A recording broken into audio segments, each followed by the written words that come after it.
नमस्कार, कहानी बैरल में आपका स्वागत है। लीजिए पेश है रशीद जहां द्वारा लिखित कहानी छिद्दा की माँ। इस साल मैं अपने मामू के यहाँ गर्मियों की छुट्टियां गुजारने गई थी। उनके सईस की माँ, जिसको हम सब छिद्दा की माँ कहते थे, पंखा झलने पर नौकर थी। वह पंखा झलती रहती थी और बातें करती जाती थी।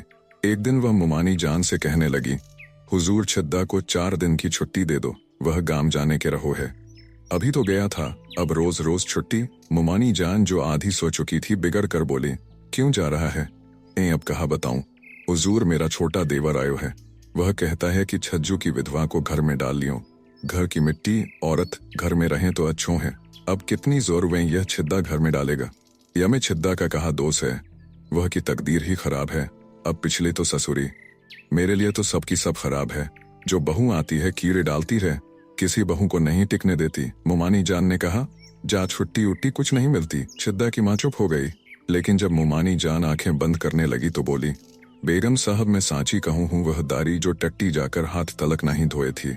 10 बार तो मैंने वाह को मारा होगा और 100 बार बेटे से पिटवाया होगा। ऐना बेगम साहब, छिद्दा की माँ ने इठला कर जवाब दिया। जब वह ऐसे बोलती थी तो 3 पीले पीले दांत बाहर निकल पड़ते थे और उसका बदसूरत चेहरा और भी डरावना हो जाता है। कैनेटमा तो थी ही बेगम साहब, रात को वाह की माऊ देखकर डर लगे हो। हाँ तो बड़ी सुंदर परी है, अपनी सूरत कभी आईने में देखी है चुड़ैल? मुमानी जान हंस पड़ी, खुद तो बिल्कुल भूतनी की सूरत है, बच्चे तक देखकर डर जाते हैं, लगी है दूसरों की सूरत को बुरा कहने। सच कहती हूँ आयशा, ऐसा भोला मुंह था उस बेचारी का। कुड़िया हंसी और पंखे का हाथ बदल कर बोली, ऐ तो हुजूर, बहू की सूरत देखी जाए है या वाके गुण? जा लुगाई के बच्चा न हो, वहां रख के कहा ठेलवा खिलाना है। लुगाई जब प्यारी, जब लल्ला जने, और भैंस जब प्यारी, जब पड़िया जने।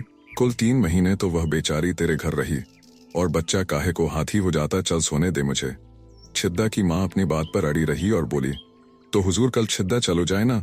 मुमानी जान उठ बैठी, सुराही में से पानी निकाल कर पिया और फिर लेटकर बोली, पिछले कुछ सालों में 8-10 ब्याह तो तू छिद्दा के रचा चुकी है। हर किसी में ऐब निकाल देती है। तेरा बस चले तो तू बहू लाए ही ना, बिरादरी के डर से ले तो आती है, पर किसी बदनसीब को टिकने नहीं देती।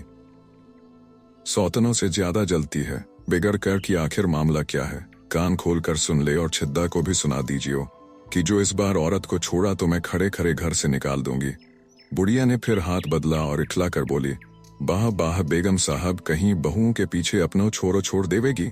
छिद्दा तैयारो अपना छोरा है, जैसे या को बाप ने मरकर तैयारी दे ली छोड़ी, वैसे ये भी छोड़ेगो। मुमानी जान खुश हो गई और आंखों पर से हाथ उठाकर बोली, तो फिर कब जाएगा?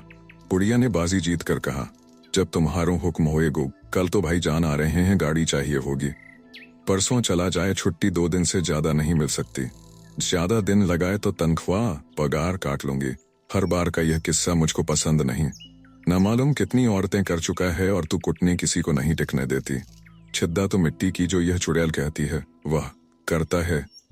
बुढ़िया फूल गई और बोली, ऐना हुजूर, पहली तो ब्याहता ही कनेठी, वह बड़े नहीं। वाह के संग छोरियों की गोद में 2-2 पूत, और वाह के मेरी सौत के चूहे का बच्चा भी नहीं। उसी कमबख्त का तो तुझ पर सब्र पड़ा है। अच्छा हुआ तेरे यहाँ चोरी हो गई, उस बेचारी को तो तूने वह मारा है। मैं सांची कहूँ बेगम साहब, वाह को तो मैं क्यों न निकालती। वाह के बाप ने बड़ो धोखो कियो, हम तई सावन को लिवाए ले गयो, फिर भेजी ई नहीं, वो दूसरी जगह बिठाए दई। अच्छा किया तुझसे तो बची। निरन्या की बहू कह रही थी कि अब तो उसकी गोद में लौंडा है। मुमानी जान ने कहा, बारी पर के राजघाट के मेला में मिली रही, मोह को देख के अपने मुंह को फेर लियो। मैं तो वाह को और वाह के बाप का कैद कटा देती, धरवा के कराऊं। 150 रुपया दियो, तब कहीं जाए के हुक्कों पानी खोलो। हंसी खेल थोड़ी रहा। वह, ए हुजूर, वाह को तो नाम ना लो। विन तो आते ही छिद्दा के बाप को डस लियो। क्यों, क्या वह सांप थी? मैं बिना बोले न रह सकी। ए बीबी, सांप के कांटे का तो मंतर है, पर डाइन को नहीं। कैसे डस लिया उसने? दिलचस्पी से पूछा। ए बीबी, तुम का जानो ये बातें? तुम पाठशाला में पढ़ो, वह तो चुड़ैल रही चुड़ैल। वाह के आने के 3 ही दिन बाद छिद्दा के बाप को ऐसी बुखार चढ़ो कि फिर उतरो ही ना, 3 अठवारों में चल बसो। छिद्दा की माँ ने बिसोरते हुए और आंसू पोंछते हुए कहा, चल चुड़ैल कहीं की। मुमानी जान आधी नींद में बोली, जो वना बाइट दसो तो ऐसी ई मर गयो। चाई बखत व चौखट चढ़ी वाई वखत। विन के मूड दुखियों 2-3 दिनों तो पड़े छटपटात रहे। फिर बुखार चढ़ायो, कोई जगत नाए उतरी। सब जतन कियो, बेगम साहब ने दवा खाने के डॉक्टर साहब को भी दिखायो। शहर का कोई सयानो नहीं छोड़ो जो आयो, यही कहत आयो कोई डायन चपट गई है। चल बुढ़िया, डायन ऐसी बेवकूफ तो नहीं है, खाती तो मुझे खाती। उस बेचारे को खाकर क्या फायदा था, उसका तो मियादी बुखार था। कितनी मैंने इन कमबख्तों से कहा अस्पताल ले जाओ, लेकिन तुम लोग कभी किसी की सुनते हो। मियादी ना है हो, उनको तो वही डायन डस गई। ठंडी सांस भरकर फिर बोली, ए बीबी, तुम लोग यह बातें का जानो, जब बुखार उतरो ही ना और सयाने उनने पूछे कित्तों को कुछ देखे पड़तो है तो वह बतलाए कुछ नयो दिखता। ऐसी जुल्मी डायन रही कि बिन को मुंह भी कील दियो। पिछले 3-4 दिनों में तो जो हाल हो गयो कि जब वह कुठरिया में घुसे और वह चीखें और खटिया पर से उठकर भागें जो वे चली जाए तो चुपचाप पड़ जाए। मैं का जानू, मैं कहूँ अरीरी बहु तनिक। वह दूध उठाए ला, जूं ही वह अभागन दूध का कटोरा लाए, वह ऐसो एक हाथ मारे कि दूध जाके पड़े। जो मैं दीऊं तो चुप्पी चाप पी लें, और जो ऊ पानी भी दे तो चीख पड़े डर जाए। और बीबी का कहूँ छिद्दा पे तो मेरी सौत ऐसो जादू कियो कि वाको तो बस अंधा कर दियो। हर बखत वाई की माला जपने लागू, मैं जाऊँ एक को तो तू खाई गई, अब किस किस को और डसेगी। मोको तो रातों नींद ना आए, फिर मैं चुप्पे में छिद्दा से बतलाई मटरू के धरे गई। बड़ा हुसिया सयानो है। मैं वाके पाँव पे गिरी और कहन, भैया मारे छोरा की जान बचाए, मैं तेरा बड़ो गुण मानूंगी, 1 रुपया तो तू बाने वक्त ही ले लियो। मैंने कहन जाए बिना वो डायन घर से निकसेगी ई बिना तू को एक और देऊंगी। तो फिर कैसे निकाला तूने, मैंने पूछा। बड़े बड़े जतन किए, बड़ी मुश्किल से छिद्दा को यकीन आयो। वाका नाम ले लेकर मुंह से अब भी लड़ने बैठो जाते। आखिर क्या जतन किए थे, मैंने पहले कभी ऐसी बातें ना सुनी थी। मेरे लिए तो बुढ़िया की बातें आलिफ लैला की कहानियां थीं। ए बीवी, अब क्या बताऊं। अरे बताना, मैंने खुशामद की। जो मटरू ने बताऊं वही किया, और क्या करती। छिद्दा की माँ ने फिर टाला। आखिर मटरू ने क्या कहा था, मैं भी पीछे पड़ गई। बुढ़िया हंसी बोली, बड़ शाह के मजार पर दोना चढ़वाए, वन एक सुरमा भी दियो कि छिद्दा में बिना बतलाए लगाए दाजियो। फिर छिद्दा को डायन असली रूप में दिखने लगी थी। वह सुरमा गलती से डायन ने लगाए लियो और छिद्दा और दीवाना होए गयो लगो उल्टा मुंह को मारने। मैं फिर मटरू के पास गई तो बोलो ये साली सीधे सीधे नाए जाएगी। एक पुड़िया उसने मुंह को दी और कहन कि चुप्पे से छिद्दा को फंकाए दीजियो। ए बीवी, वह पुड़िया का फांकी की छिद्दा के पेट में दर्द उठा और खून की कह होने लगी। मटरू ने मुंह को चीथड़न की गुड़िया भी दी। वह गुड़िया के चारों ओर सुइयां छिदी रही। मटरू ने कहन, आंख बचाकर रख दीजियो और फिर बैठ के हल्ला मचा दियो। लोगों देखो, डायन जादूगरनी है। एक को तो खाई गई, अब दूसरे को भी ले चली। अब की बेटे के सब नौकर आए गए। सब खड़े खड़े वह गुड़िया देखें और छिद्दा का है, बेटा ऐसी औरत को घर में नाए रख। वह बखत तो छिद्दा भी डर गयो और अपने चाचा के संग वाहिदम मेरी सौत को वाके पीहर लौटा आयो। जरा सुन आयशा, इसकी बातें अव्वल नंबर की बदमाश है। खुद अपने हाथ से बेटे को जहर दिया। इसकी जान के लाले पड़ गए थे। वह तो तुम्हारी मामू जान ने धमकी दी कि बतलाता हूँ पुलिस को। जब कहीं यह दवा खाने ले गई थी, 2 अठवारों वहां रहा। सांची कहूँ बीबी सफा खाने छिद्दा पूरे 15 दिन आ रहा। छिद्दा की माँ ने इस तरह कहा कि जैसे छिद्दा 2 हफ्ता कब्र में रहा हो। मरने में कसर क्या रह गई थी। वह तो कहो तुम्हारे मामूजान की भाग दौड़ ने बचा लिया। नाई बेगम साहब मरता तो कैसे, मोको तो मटरू ने पहले बताया दिया हो। बुढ़िया ने पूरे विश्वास के साथ कहा। अच्छा ठहर तो कमबख्त, जो आज मैंने छिद्दा से ना कहा। लो, मुझको यह मालूम ही न था कि तुझ बदजात ने उसको जहर दिया था। मुमानी जान, जो अपने नौकरों की जिंदगी में पूरा हस्तक्षेप रखती थी, पिघड़ कर बोली। बुढ़िया हंसी। डायन यह कमबख्त है या वह निगोड़ी थी। मुमानी जान ने मुझसे पूछा। सांची कहूँ बेगम साहब, यह हत्यारों छिद्दा वा के पीछे बहुत डोलो। वाके गांव गयो, वा से मिलियो, वाके कराओं को रुपया भी देने को राजी होयो, पर वही वारी ना आई। वाके पीछे तो मुझसे अब भी लड़ बैठे हैं। मैंने तो कह दिया, भैया चाहे मुँह को मार काट, पर मैं इस डायन को तेरे संग न रहने दूंगी। लेकिन वो डायन कैसे हो गई मेरी समझ में तो अब तक यह बात आई नहीं। मैंने पूछा। तुम न समझ सको हो बीवी, वह थी ही डायन। आखिर कैसे। अरे इस जाहिल अनपढ़ से क्यों बहस करके अपना दिमाग खाली करती हो। चलो सब सो जाओ, फिर शाम को उठने में कसमस आती है।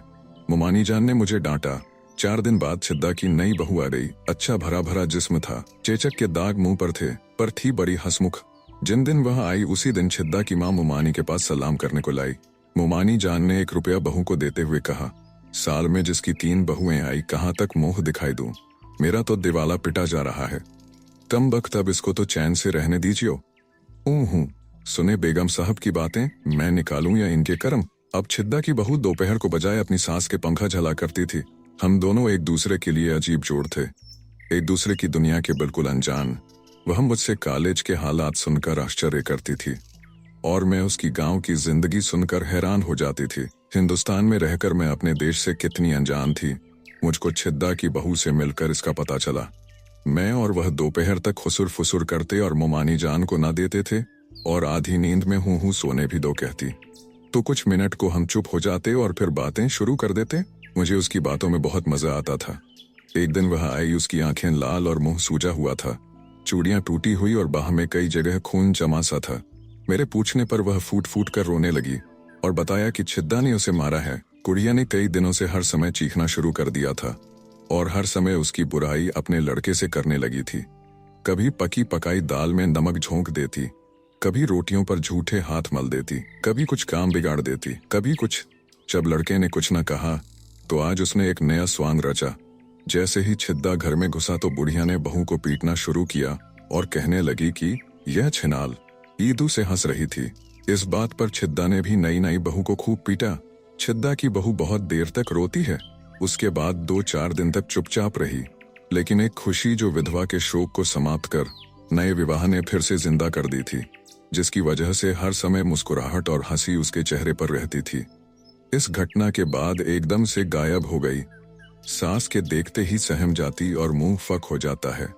रोज रोज नई नई बातें इस चालाकी से खड़ी कर देती कि छिद्दा उन पर विश्वास कर लेता और नई बहू की खूब मरम्मत करता। कॉलेज खुलने पर मैं घर चली आई। छिद्दा उसकी माँ और बहू को बिल्कुल भूल गई। मुमानी जान से भी बड़े दिनों तक भेंट न हो सकी। भाई साहब की शादी हुई तो मुमानी जान हमारे यहाँ आई और एक दिन यूं ही मुझे एकदम से छिद्दा की बहू की याद आई और मैंने पूछा कि उसकी बहू कैसी है। इस पर मुमानी जान हंस पड़ी और बोली, वह उसको तो छिद्दा ने बेच भी डाला। मेरे यह कहने पर कि मुमानी जान आप क्यों ऐसे आदमी को अपने घर रखती हैं? उन्होंने जवाब दिया, बेटी किस किस को निकालूं, धोबी है वह कई बदल चुका है, माली है उसकी यही हालत है, ईदू भी 2 को तलाक दे चुका है। इन कमबख्तों के यहाँ इस बात का कोई बुरा ही नहीं समझता है। औरतें ही इस देश में इतना सस्ती मिल जाएं तो क्या करूं? छिद्दा पैदा ही घर पर हुआ है और फिर सही सच्चा है। मैंने पूछा उसकी डायन माँ कैसी है, जिंदा है या मर गई? तो उन्होंने बताया, वह कहाँ मरेगी, हाँ अब जो नई आई है उसने बुढ़िया का दिमाग ठिकाने लगा दिया। बुढ़िया ने अपनी वही हरकतें शुरू की थीं, लेकिन यह लड़की बुढ़िया के जोड़ की है। एक दिन पकड़कर सास की वह मरम्मत की कि सब बहुओं का बदला निकाल दिया और कहने लगी मैं यह देली छोड़कर ना जाऊंगी। वह और ही रही होंगी, न जाने किसकी बेटियां थी जो चली गईं। जो तुझे इन घर में रहना है तो ठीक से रह, वरना जा अपना रास्ता पकड़। 3 दिन तक मेरे यहाँ पड़ी रही, जो जादू टोटके कर सकती थी कि अब रहती है बिल्ली बनी हुई और बहू से ऐसा डरती है कि कभी कभी तो मुझको भी दया आ जाती है। वह तो इस बीवी का गुलाम हो गया है। यही तो बुढ़िया से देखा नहीं जाता है। लेकिन बेटी सही बात तो यह है कि औरत औरत में फर्क होता है। आप सुन रहे थे कहानी बैरल से रशीद जहां द्वारा लिखित कहानी छिद्दा की माँ। वीडियो पसंद आया तो इसे लाइक करिए और चैनल को भी सब्सक्राइब कीजिए। धन्यवाद।